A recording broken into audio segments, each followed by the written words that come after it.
नमस्कार शेतकऱ्यांनो, कांदा उत्पादक शेतकरी बांधवांसाठी आताच्या क्षणाची सर्वात महत्त्वाची आणि मोठी बातमी. शेतकऱ्यांनो, कांदा अनुदान, कांदा निर्यात बंदी आणि कांदा निर्यात बंदी उठणारा का काय त्या संबंधीची सविस्तर संपूर्ण महत्त्वाची बातमी.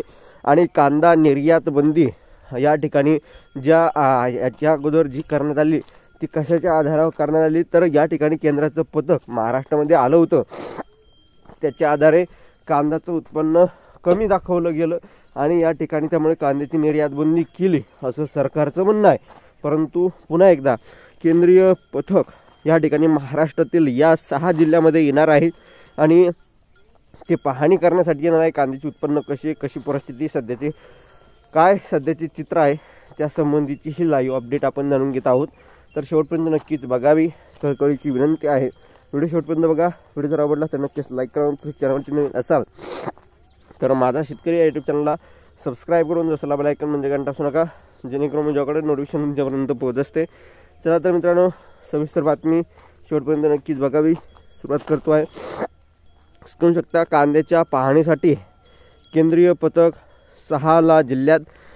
दरात घसरण झाल्याने शेतकऱ्यांमध्ये नाराजी आहे आणि दुष्काळी परिस्थितीमुळे कांदा लागवडीवर परिणाम झाला आणि शेतकऱ्यांनाही कांदा असतानाही कमी आवक केली. परिणामी केंद्र शासनाने थेट कांदा निर्यात बंदीचा निर्णय घेतला. आता याबाबत तपासणी करण्यासाठी केंद्राचे पथक पाहणीसाठी 6 पासून जिल्ह्यात येणार आहे. खरीप, लेट खरीप आणि रब्बी कांद्याची मोठ्या प्रमाणात लागवड असल्याने आणि आवक मोठ्या प्रमाणात होत आहे. त्यामुळे शेतकऱ्यांना मातीमोल किमतीत कांदा विक्री करावा लागत आहे. त्यामुळे शेतकऱ्यांनी ठिकठिकाणी रास्ता रोको आंदोलन केले आहे.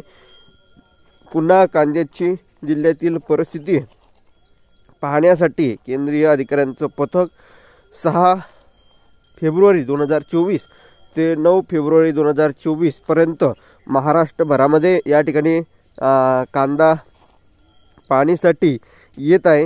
हे पथक राज्यातील नाशिक, पुणे आणि बीड जिल्ह्यातील कांदा परिस्थिती पाहणी करणार आहे.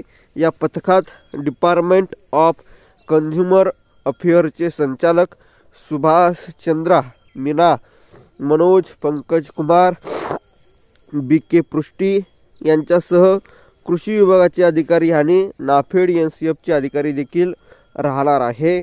आणि सत्य परिस्थिती अंगलट आली. कृषी विभागाच्या अधिकाऱ्यांनी गतवेळी आलेल्या केंद्रीय पथकांना दुष्काळाचे होरपळलेल्या शेतकऱ्यांची कांदा परिस्थिती दाखवली, जेणेकरून केंद्राकडून शेतकऱ्यांना आर्थिक मदत मिळेल. मात्र केंद्र पथकाने कांदा क्षेत्राचे मोठ्या प्रमाणात नुकसान झाल्याचे गृहीत धरून या ठिकाणी बघितलं, केंद्राला त्याप्रमाणे अहवाल सादर केला आणि केंद्राने थेट निर्यात बंदीच करून टाकली. खऱ्या अर्थाने चुकीचे धोरण. तुम्हाला या संदर्भात काय वाटतं? तुमचं मत प्रतिक्रिया नक्कीच मांडत असू नका.